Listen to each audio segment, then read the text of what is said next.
ಪಹಲ್ಗಾಮ್ನಲ್ಲಿ ನಡೆಸಿದ ಉಗ್ರರ ದಾಳಿಯ ಸ್ಕೆಚ್ ಹೇಗಿತ್ತು ಅನ್ನೋದು ನ್ಯೂಸ್ 18ಗೆ ಲಭ್ಯ ಆಗಿದೆ. ಒಂದೊಂದು ಘಟನೆಯೂ ಬಿಭತ್ಸ ಭಯಾನಕವಾಗಿದೆ. ಬೈಸರನ್ ಕಣಿವೆಯಲ್ಲಿ ದಾಳಿಯ ಪ್ಲಾನ್ ಹೇಗಿತ್ತು ಈ ಸ್ಟೋರಿ ನೋಡಿ ಗೊತ್ತಾಗುತ್ತೆ.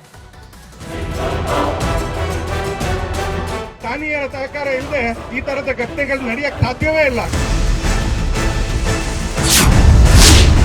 ಪಹಲ್ಗಾಮ್ ಉಗ್ರ ದಾಳಿಯ ಭೀಕರ ಬಿಭತ್ಸ ವಿಡಿಯೋಗಳು. ಫೀಲ್ಡ್ಗಿಳಿದ ಎನ್ಐಎಗೆ ಸಿಕ್ಕಿದೆ ದಾಳಿಯ ಒರಿಜಿನಲ್ ದೃಶ್ಯಗಳು. ಏಪ್ರಿಲ್ 22ರಂದು ಜಮ್ಮು ಕಾಶ್ಮೀರದ ಪಹಲ್ಗಾಮ್ನ ಬೆಸರನ್ ಬೆಟ್ಟ ಮಿನಿ ಸ್ವಿಟ್ಜರ್ಲೆಂಡ್ ಅಂತಾನೆ ಹೆಸರಾಗಿರುವ ಪ್ರವಾಸಿ ತಾಣಗಳಲ್ಲಿ ಉಗ್ರರು ಅಟ್ಟಹಾಸ ಮೆರೆದಿದ್ರು.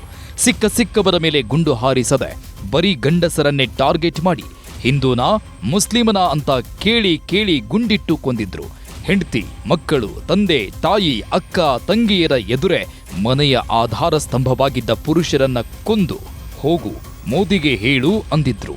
ಅವತ್ತು ಗುಂಡಿನ ದಾಳಿ ನಡೆದಾಗ ಎಲ್ಲರೂ ಪ್ರಾಣ ಉಳಿಸಿಕೊಳ್ಳೋಕೆ ಎದ್ನೋ ಬಿದ್ನೋ ಅಂತ ಓಡಿ ಹೋಗಿದ್ರು.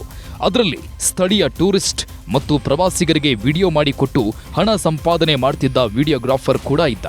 ಆ ವ್ಯಕ್ತಿಯ ಮೇಲೂ ಉಗ್ರರು ಗುಂಡು ಹಾರಿಸಿದ್ರು. ಆದರೆ ಉಗ್ರರಿಂದ ಬಚಾವಾಗಿದ್ದ ಆ ವ್ಯಕ್ತಿ ಮರಹತ್ತಿ ಕೂತ್ಕೊಂಡಿದ್ದ.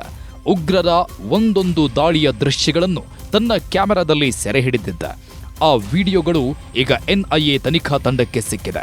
ವಿಡಿಯೋ ಜೊತೆ ವಿಡಿಯೋ ಮಾಡಿದ ವ್ಯಕ್ತಿಯನ್ನ ಎನ್ಐಎ ಅಧಿಕಾರಿಗಳು ವಶಕ್ಕೆ ಪಡೆದು ಮಾಹಿತಿ ಸಂಗ್ರಹಿಸುತ್ತಿದ್ದು ಆತನಿಗೆ ಎಲ್ಲಿಲ್ಲದ ಬಿಗಿ ಭದ್ರತೆಯನ್ನು ಕೊಟ್ಟಿದ್ದಾರೆ. ಎನ್ಐಎಗೆ ಸಿಕ್ಕಿರುವ ವಿಡಿಯೋದಲ್ಲಿ ಏನೇನಿದೆ? ಪಹಲ್ಗಾಮ್ ದಾಳಿಯ ಬಗ್ಗೆ ಎನ್ಐಎ ತಂಡ ಇಂಚಿಂಚು ಮಾಹಿತಿಯನ್ನ ಕಲೆ ಹಾಕ್ತಿದೆ. ಪ್ರತ್ಯಕ್ಷದರ್ಶಿಗಳನ್ನ, ಸಂತ್ರಸ್ತರನ್ನ ಭೇಟಿ ಮಾಡಿ ವಿವರಣೆ ಪಡೆದಿದೆ. ಬೈಸರಾನ್ ದಾಳಿ ನಡೆದ ಜಾಗದಲ್ಲೂ ಮಾಹಿತಿ ಕಲೆ ಹಾಕಿದೆ. ಈಗ ವಿಡಿಯೋಗ್ರಾಫರ್ ಕೊಟ್ಟಿರುವ ವಿಡಿಯೋದಲ್ಲಿರೋದನ್ನ ತಾಳೆ ಮಾಡಿ ತನಿಖೆ ಚುರುಕುಗೊಳಿಸಿದೆ. ಸದ್ಯಕ್ಕೆ ಎನ್ಐಎ ಮೂಲಗಳ ಪ್ರಕಾರ ವಿಡಿಯೋದಲ್ಲಿ ಬೆಚ್ಚಿ ಬೀಳಿಸುವ ಸಾಕ್ಷಿಗಳು ಸಿಕ್ಕಿದೆ. ಬೇಸರನ್ನಲ್ಲಿ ಅಂಗಡಿಗಳ ಬಳಿ ಮೊದಲೇ ಉಗ್ರರು ಬಂದು ಬಿಡಾರ ಹೂಡಿದ್ರು. ಅಂಗಡಿಗಳ ಹಿಂಬದಿ ಶಸ್ತ್ರಾಸ್ತ್ರಗಳನ್ನಿಟ್ಟು ಚಲನವಲನಗಳ ಗಮನಿಸ್ತಾ ಉಗ್ರರು ಓಡಾಡ್ತಿದ್ರು. ಪ್ರವಾಸಿಗರ ಜಂಗುಳಿ ಹೆಚ್ಚಾಗ್ತಿದ್ದಂತೆ ಮಧ್ಯಾಹ್ನ 2:30ಕ್ಕೆ ದಾಳಿ ಶುರು ಮಾಡಿದ್ದಾರೆ.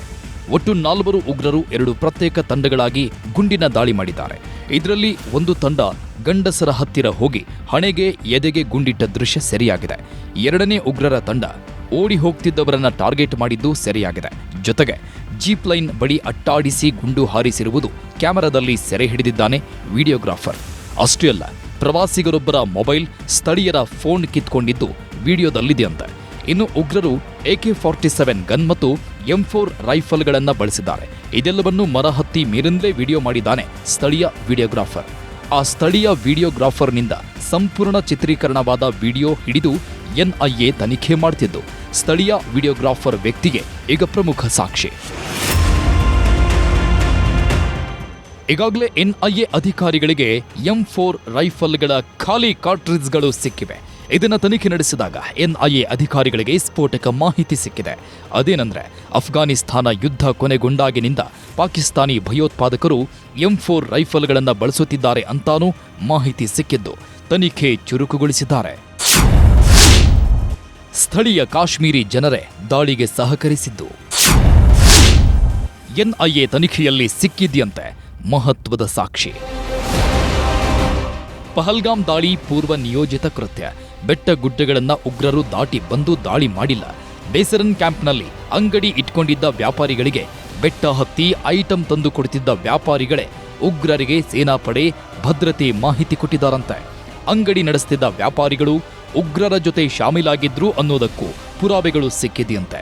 ಅಂದಹಾಗೆ ಇವತ್ತು ಬೆಂಗಳೂರಲ್ಲಿ ಮಾತಾಡಿದ ಬಿಜೆಪಿ ರಾಷ್ಟ್ರೀಯ ನಾಯಕ BL ಸಂತೋಷ್ ಕೂಡ ಸ್ಥಳೀಯರ ಸಹಾಯವಿಲ್ಲದೆ ದಾಳಿ ನಡೆಸಲು ಸಾಧ್ಯವಿಲ್ಲ ಅಂತ ಸಿಟ್ಟು ಹೊರಹಾಕಿದ್ರು. ಇಸ್ಲಾಮಿಕ್ ಭಯೋತ್ಪಾದಕತೆಯ ಇನ್ನೊಂದು ಕರಾಳ ಮುಖದ ಪ್ರದರ್ಶನವನ್ನ ಪಹಲ್ಗಾಮ್ ತೋರಿಸಿದೆ ಅಂತ ಅಮೆರಿಕದ ತಜ್ಞರು ಹೇಳ್ತಾರೆ. ನಾವಲ್ಲ, ಬಿಜೆಪಿ ಕಾರ್ಯಕರ್ತರಲ್ಲ, ಬಜರಂಗ ದಳದ ಕಾರ್ಯಕರ್ತರಲ್ಲ. ಶಾರೀರಿಕವಾಗಿ ಅವನನ್ನು ಪರೀಕ್ಷೆ ಮಾಡಿ ಅವನ ಹೆಂಡತಿ ಮಕ್ಕಳ ಎದುರುಗಡೆ ಒಬ್ಬೊಬ್ಬನಿಗೂ ಕೂಡ ನೀನೊಬ್ಬ ಹಿಂದೂ ಅಂತ ಗುಂಡು ಹೊಡಿಲಕ್ಕಾಗತ್ತ. ಯಾರು? ಅಲ್ಲಿಯವರದೇ ಸಹಕಾರದಿಂದ ಭಯೋತ್ಪಾದಕರಾಗಿ ಪಾಕಿಸ್ತಾನದಿಂದ ಬಂದಂತ ಇನ್ನೊಂದಿಬ್ರು ಭಯೋತ್ಪಾದಕರು. ನಮ್ಮ ಕೆಲವು ನಾಚಿಕೆಗೆಟ್ಟ ನಮ್ಮ ರಾಜಕಾರಣಿಗಳಿದ್ದಾರೆ. ಕರ್ನಾಟಕದ್ದು ಸೇರಿಸಿ ಟ್ವೀಟ್ ಮಾಡ್ತಾರೆ ಟೂರಿಸ್ಟ್ಗಳ ಹತ್ಯೆ ಆಯ್ತು ಅಂತ.